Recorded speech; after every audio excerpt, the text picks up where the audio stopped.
नमस्कार. मी पद्माकर तुळशीराम पाटील, मुख्याध्यापक, जिल्हा परिषद मराठी प्राथमिक शाळा हिंगणा, तालुका मलकापूर, जिल्हा बुलढाणा. सर, आपल्या शाळेला एक सुपरनिपुण शाळेचा दर्जा मिळालेला आहे. बरं. आणि आपल्या शाळेचं एक नावलौकिक आहे. एक चांगल्या प्रकारचं पंचक्रोशीमध्ये आपल्या शाळांचा एक नावलौकिक आहे. आपल्या शाळेला सुपरनिपुण शाळेचा दर्जा मिळालेला आहे, याच्या संदर्भात आपण काय सांगाल?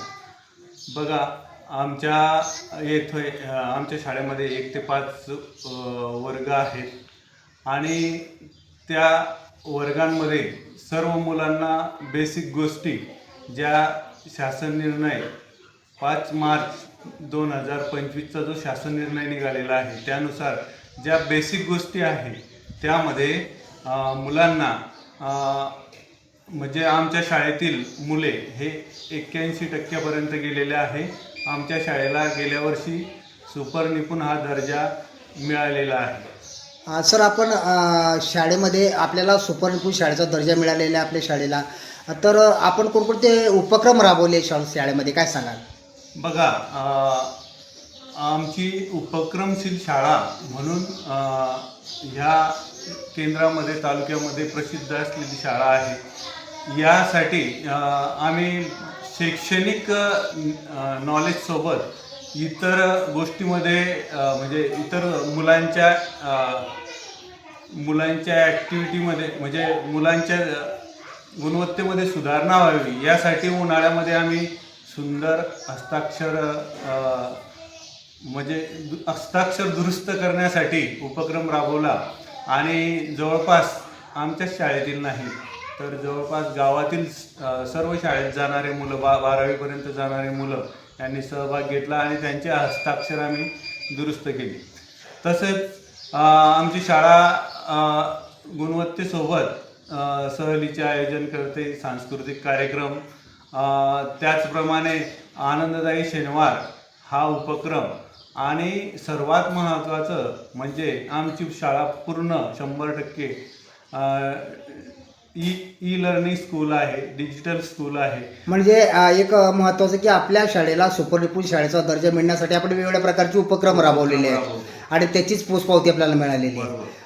बरं सर, मला एक सांगाल की आता याच्या पुढे आपलं फ्युचरमध्ये व्हिजन काय राहणार आहे?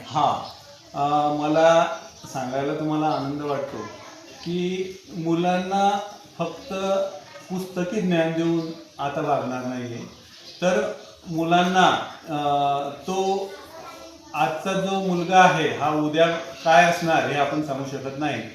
तर यासाठी आमच्या शाळेने यावर्षी असं ठरवलेलं आहे की मुलांना वेगवेगळ्या भाषांमध्ये बेसिक नॉलेज द्यायचं. म्हणजे वेगवेगळी भाषा म्हणजे त्याला कन्नड, त्याला गुजराती, तेलुगू अशा भाषेमध्ये त्याला बेसिक ज्ञान आपल्याला द्यायचं.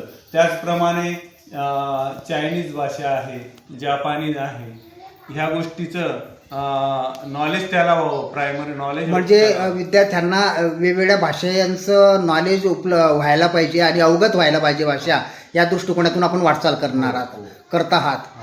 बरं सर, मला एक सांगाल की आता आपल्या शाळेच्या मला एक सुपरनिपुण शाळेचा दर्जा मिळालेला आहे, आपण त्या दृष्टिकोनातून वाटचाल करतायत, आपण प्रयत्नशील आहात, तर याचं श्रेय आपण कोणाला देऊ इच्छिता? बघा, श्रेय हे 1-2 नाही, आमच्या संपूर्ण आमच्या शाळेमध्ये जे आलेले बालके आहेत त्यांना आहे, ते मेहनत घेत आहेत. त्याचप्रमाणे आमचे शिक्षक खूप अनुभवी आहे. यापूर्वी आम्ही धरणगाव येथे काम केलेलं आहे, त्या शाळेला सुद्धा सुपरनिपुण दर्जा प्राप्त झालेला आहे. आता 6 महिने आम्ही इथं आलेलो आहोत. इथं सुद्धा आम्ही सुपरनिपुण शाळा तयार केलेली आहे, बनवली आहे. सर्व शिक्षकांची मेहनत यामध्ये आहे. शाळा निपुण करण्याचं श्रेय हे आमचे विद्यार्थी, पालक, शाळा व्यवस्थापन समिती, सर्व सदस्य, अध्यक्ष, उपाध्यक्ष, त्याचप्रमाणे आमच्या सर्व स्टॉफ आणि आमच्या केंद्राचे केंद्र प्रमुख माननीय फिरके सर, विस्तार अधिकारी माननीय शिंदे साहेब, त्याचप्रमाणे गटशी आमचे सर्वांचे लाडके आणि शैक्षणिक बुलढाणा जिल्ह्यामध्ये शैक्षणिक प्रक्रियेमध्ये अग्रेसर असलेले गट शिक्षणाधिकारी माननीय फाळके साहेब यांना याचं श्रेय जातं. त्याचप्रमाणे आमच्या जिल्ह्याचे शिक्षणाधिकारी प्राथमिक माननीय विकास पाटील साहेब यांनी सुद्धा आमची वेळोवेळी सभा घेऊन ते आम्हाला मार्गदर्शन करत असतात. या सर्वांचं श्रेय आमची शाळा निपुण करण्यामध्ये आहे. धन्यवाद.